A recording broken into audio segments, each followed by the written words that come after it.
हमारी असली दुनिया के असली आयरन मैन और दुनिया के सबसे क्रांतिकारी आदमी माने जाने वाले एलोन मस्क ऐसे ही इतनी ऊंचाइयों पर नहीं पहुंचे। SpaceX, Tesla, the boring company, solar city, hyperloop ऐसी बड़ी बड़ी कंपनियों के मालिक एलोन अपने दिमाग के दम पर और अपनी रिस्क टेकिंग कैपेबिलिटीज के दम पर उस मुकाम को हासिल किया है और दुनिया के सबसे अमीर लोगों की सूची में वो टॉप 3 में आते हैं।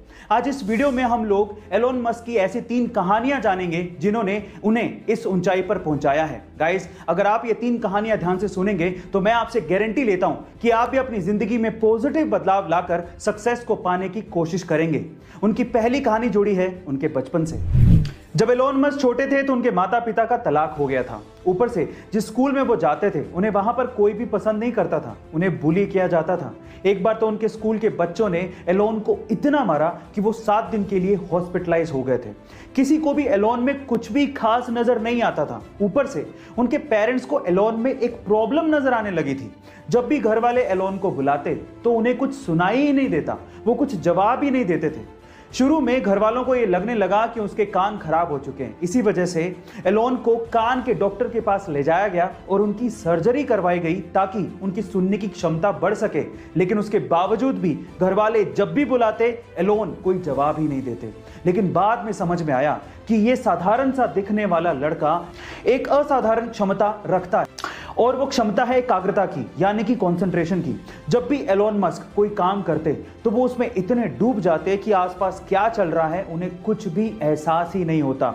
जब वो बुक्स पढ़ते या फिर कोई काम करते या फिर सोचते तो वो पूरी तरह से अपने माइंड को कंसंट्रेट कर देते थे। गाइस, यहां पर उनके बचपन से ये बात सीखने लायक है कि जब भी आप कोई भी काम करें अपना 100% फोकस सिर्फ उसी काम पर लगाएं, आपको सक्सेस मिलेगी ही।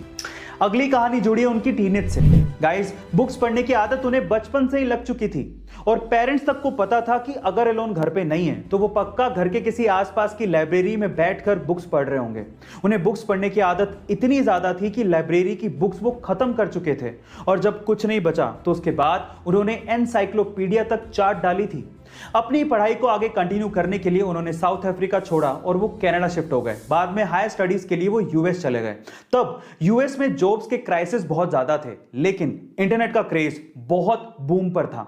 तब उन्होंने अपने भाई के साथ बैठकर इंटरनेट पर कुछ करने की सोची। उस वक्त उन्होंने ये ध्यान दिया कि येलो पेजेस नाम से एक बुक आती है जिसमें छोटे बड़े जितने भी बिजनेसेस हैं वहां पर लोग इनके कॉन्टैक्ट नंबर और उनके एड्रेस को ढूंढा करते हैं। तो उन्होंने सोचा कि क्यों ना एक ऐसा सॉफ्टवेयर बनाया जाए जिसमें येलो पेजेस की जरूरत लोगों को पड़े ही नहीं और सारी चीजें उन्हें इंटरनेट पर ही अवेलेबल हो जाएं। उन्होंने कंपनी का नाम रखा Zip2 और आगे चलकर ये कंपनी इतनी ज्यादा फेमस हो गई कि कॉम्पैक्ट ने इस Zip2 नामक कंपनी को $307 मिलियन में खरीदा और एलोन मस्क 27 साल की उम्र में ही मिलियनेयर बन चुके थे। अब वो चाहते तो आगे की सारी जिंदगी बड़ी आसानी से काट सकते थे, लेकिन अब सुनते हैं उनकी तीसरी कहानी जिसने उन्हें अमीर और मशहूर बना दिया। Zip2 को सेल करने के बाद एलोन ने पूरी दुनिया में बैंकिंग ट्रांजैक्शंस को आसान बनाने के लिए X.com नामक एक कंपनी की शुरुआत की, जो कि आगे चलकर पेपल नाम से मशहूर हुई, जिसे eBay ने $1.5 बिलियन में खरीदा था। अब एलोन मस्क के पास पैसा बहुत था और अब बारी थी दुनिया को बदलने की। इसीलिए एलोन मस्क ने अपने पैसों को ऐसी कंपनीज में इन्वेस्ट किया जो कि फ्यूचरिस्टिक आइडिया थे, लेकिन लोगों को ये आइडियाज बेकार लगते थे। जब एलोन ने इन कंपनीज में अपना पैसा डाला तो लोग उन्हें पागल और पैसा बर्बाद करने वाला कहने लगे थे। सन 2002 में एलोन मस्क ने अपने पैसों का 75% हिस्सा स्पेसएक्स नामक कंपनी में लगाया, जो कि सस्ते स्पेस व्हीकल बनाना चाहती थी और लोगों को स्पेस की सैर करवाना चाहती थी। और सन 2004 में बाकी बचा हुआ पैसा टेस्ला कंपनी में लगाया, जो कि इलेक्ट्रिक व्हीकल बनाना चाहती थी। लेकिन कुछ भी आसानी से नहीं मिलता। एक वक्त ऐसा आया जब टेस्ला कंपनी डूबने वाली थी और स्पेसएक्स के शुरू के 3 रॉकेट लॉन्च पूरी तरह से हवा में ही बर्बाद हो गए थे। अब एलोन के पास सिर्फ इतना ही पैसा बचा था जिससे या तो वो टेस्ला कंपनी को बचा पाते या फिर स्पेसएक्स के चौथे रॉकेट लॉन्च में खर्च कर पाते।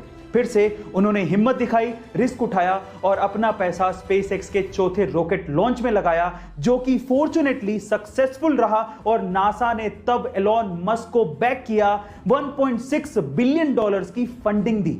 उसके बाद से स्पेसएक्स ने कभी पीछे मुड़ के नहीं देखा और आज स्पेसएक्स दुनिया की टॉप 6 स्पेस एजेंसीज में शुमार है और टेस्ला ने तो एलोन मस्क को दुनिया का सबसे अमीर आदमी बना दिया है। यहां पर सीखने लायक बात यह है कि अगर आपके आइडियाज पर आपको भरोसा है तो रिस्क जरूर उठाओ, क्योंकि किस्मत भी उसी का साथ देती है जो कि अपने आप पे विश्वास रखता है और रिस्क उठाता है। याद रखो, गिरते हैं सिपे सलार जंगे मैदानों में, वो क्या गिरेगा जो अपने घुटनों पर चले।